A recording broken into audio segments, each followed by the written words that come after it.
Halo, perkenalkan nama saya Fasya Wulandari dari kelas 5D dengan NPM 2042200044. Di sini saya ingin menjelaskan mengenai konsep dasar IPS dan pengembangan pembelajaran IPS. Mari kita simak video ini. Di sini saya ingin menjelaskan konsep dasar IPS terlebih dahulu. Pengertian konsep dasar IPS. Materi IPS menggunakan bahan ilmu-ilmu sosial yang dipilih dan disesuaikan dengan tujuan pengajaran dan pendidikan. Salah satu penyebab lahirnya IPS atau Social Students disebabkan adanya keinginan dari ahli-ahli ilmu sosial dan pendidikan untuk memperkuat persatuan dan kesatuan bangsa. Misalnya, di Amerika Serikat, IPS dimasukkan ke dalam kurikulum sekolah agar masyarakat di Amerika Serikat yang multiras merasa satu bangsa, yaitu bangsa Amerika. Di Indonesia, IPS dimasukkan ke dalam kurikulum sekolah tidak terlepas dari situasi kacau akibat G30 SPKI. Dengan demikian, salah satu tujuan IPS ialah untuk menjadikan siswa menjadi warga negara yang baik. Nah, berikut ini dikemukakan dari beberapa definisi. Ini dia menurut definisi.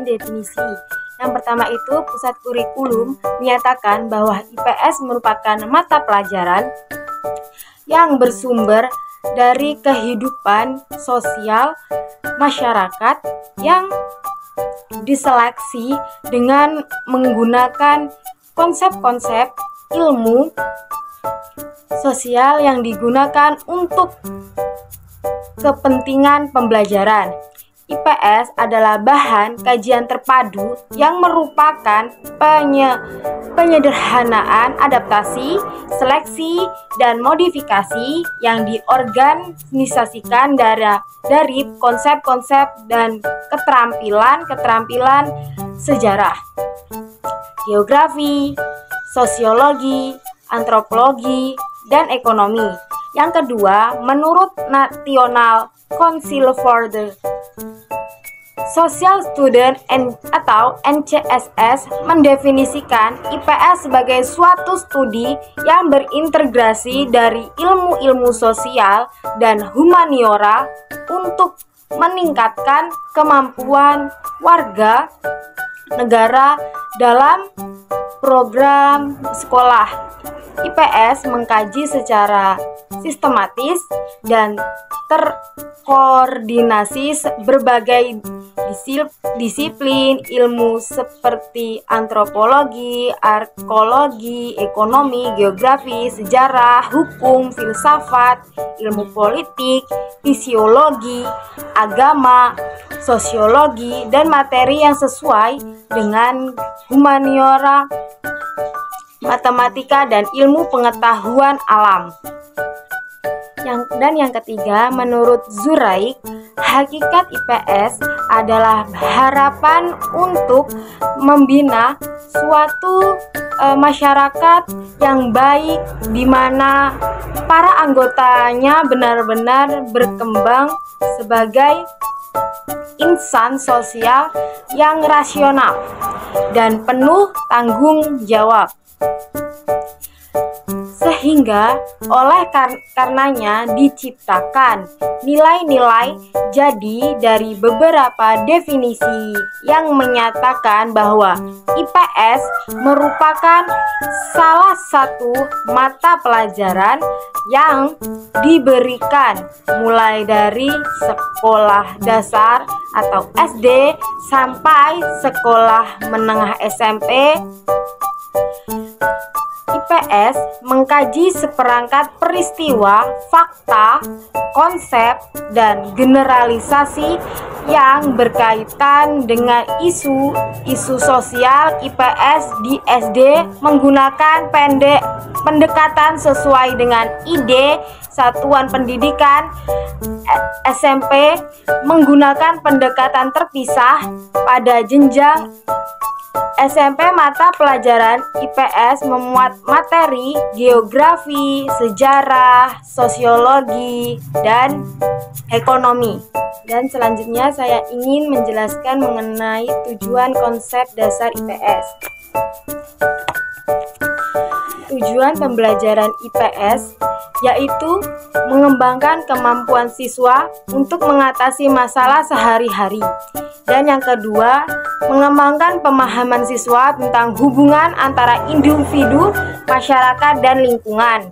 Yang ketiga, mengembangkan keterampilan analitis dan kemampuan berpikir reflektif siswa.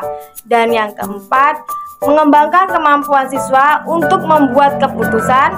Yang kelima, memotivasi siswa untuk bertindak berdasarkan moral. Yang keenam, mempersiapkan siswa untuk melanjutkan pendidikan jenjang yang lebih tinggi. Berikutnya saya menjelaskan tentang proses pembelajaran pendidikan IPS.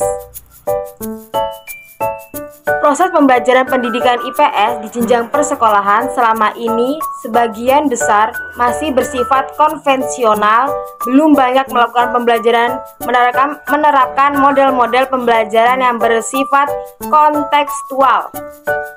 Model pembelajaran kontekstual ditandai dengan adanya orientasi pada kebutuhan dan minat anak, memperhatikan masalah-masalah sosial, lebih mengedepankan keterampilan berpikir daripada ingatan atau hafalan, keterampilan inquiry atau menyelidiki, meneliti, dan menyelesaikan masalah, pembelajaran komparatif, serta pembelajaran yang berbasis pemanfaatan lingkungan alam sekitar atau sains, teknologi, dan masyarakat.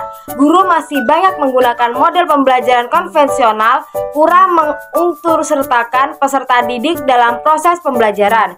Guru tidak mengembangkan berbagai pendekatan modern yang mampu mengembangkan wawasan berpikir dan penyelesaian masalah yang memungkinkan peserta didik dapat belajar lebih aktif, giat, dan menyenangkan. Atas dasar itulah, menulis dalam buku ini berusaha menyajikan model-model pembelajaran IPS di sekolah dasar yang dimaksud untuk memberikan bekal pengetahuan dan keterampilan bagi para guru, mulai dari model pembelajaran simulasi, pendekatan berbasis masalah, model pembelajaran kooperatif, pendekatan pembelajaran kontekstual, model inquiry, sampai model pembelajaran terpadu. Semuanya disajikan secara detail. Berikut contoh dan implementasinya. Oleh karena itu, buku ini sangat penting dan bermanfaat bagi para guru, mahasiswa, serta para pemerhati dan praktis pendidikan, terutama pendidikan di jenjang sekolah dasar. Terima kasih.